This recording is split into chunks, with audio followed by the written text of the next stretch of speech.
This is my first video for YouTube. While browsing recently, I came across a video titled Archaeology Just Destroyed Islam's Holiest Site. Out of curiosity, I clicked and listened.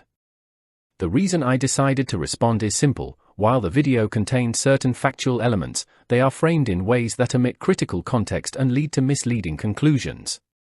Alongside these misrepresented facts, it also blends unverified or weakly supported historical ideas with genuine information, creating a distorted picture of Mecca's history. Before we begin, let's be clear: history is about evidence, context, and careful interpretation, not about jumping to conclusions based on what we don't know. Let's now go through the video's misleading conclusions one by one. First, the video says that almost all of Mecca's ancient structures have been destroyed. That's true, and it's been widely reported.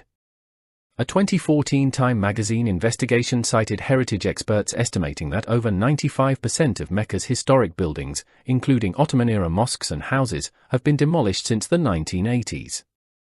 Even the Ajyad Fortress, built in the late 18th century, was bulldozed in 2002. These demolitions, documented by historians like Irfan al-Alawi and Faisal al-Yafai, were carried out to make way for expansions of the Grand Mosque and luxury towers. So yes, the physical record has been heavily erased, but that's a modern phenomenon, not evidence the city never existed in the past. Second, the claim that there's no archaeological evidence for ancient Mecca. That's technically correct, but the reason matters. Archaeological excavation in Mecca has been explicitly banned by the Saudi authorities, as noted by historian Dan Gibson himself and confirmed by Saudi policy statements, due to religious sensitivities about disturbing graves and holy ground. As historian F.E. Peters points out in the Hajj, the Muslim pilgrimage to Mecca and the holy places, the central Hijaz region was also historically poor in stone architecture and inscriptions. When you combine the lack of excavations with centuries of building over old sites, it's no surprise we have little physical material. Absence of evidence in such a context doesn't prove non-existence, it simply reflects limited opportunity for discovery. Third, the claim that Mecca doesn't appear in ancient historical records until after Islam. It's true that the earliest unambiguous non-Islamic reference is in the Chronicle of Theophanes around 741 CE. But Ptolemy's Geographia, written in the 2nd century CE, lists a place called Macoraba in western Arabia, which scholars such as G.W. Bowersock and Irfan Shahid have reasonably linked to Mecca.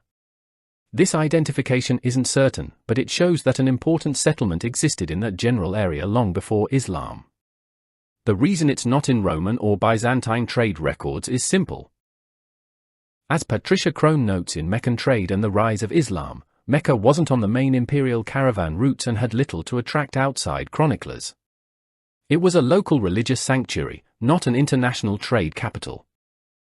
Fourth, the popular theory that early mosques pointed to Petra instead of Mecca. This is perhaps the most sensational claim, and the least credible.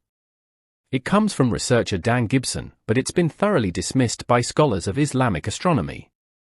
Professor David H. King, former head of the Institute for the History of Science at Frankfurt University, calls Gibson's Petra theory ludicrous because it ignores how early Muslims actually determined the Qibla. In the 7th century, there were no precise geographical tools. Builders relied on simple astronomical observations, like the rising and setting of certain stars, and local geography.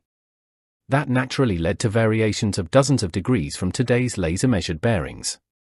As King explains in World Maps for finding the direction and distance to Mecca, many early mosques don't align perfectly with either Petra or Mecca by modern measurement, because the methods of the time were approximate by nature. Fifth, the idea that Mecca's importance was exaggerated.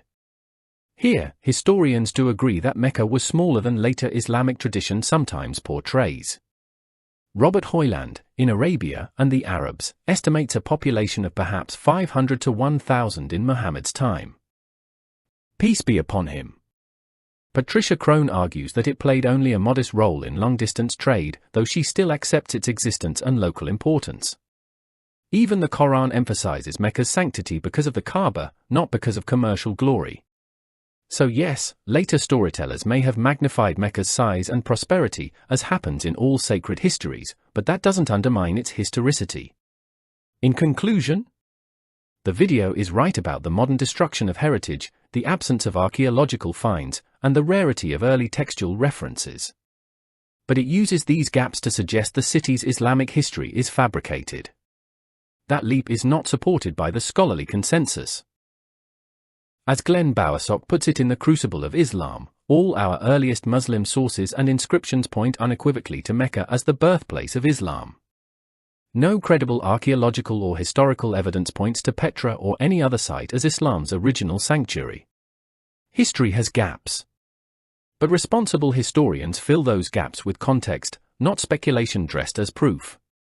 Mecca's early record is thin, but what little we do have, combined with the weight of Islamic tradition, is it exactly where Muslims have believed it to be for over 1,400 years.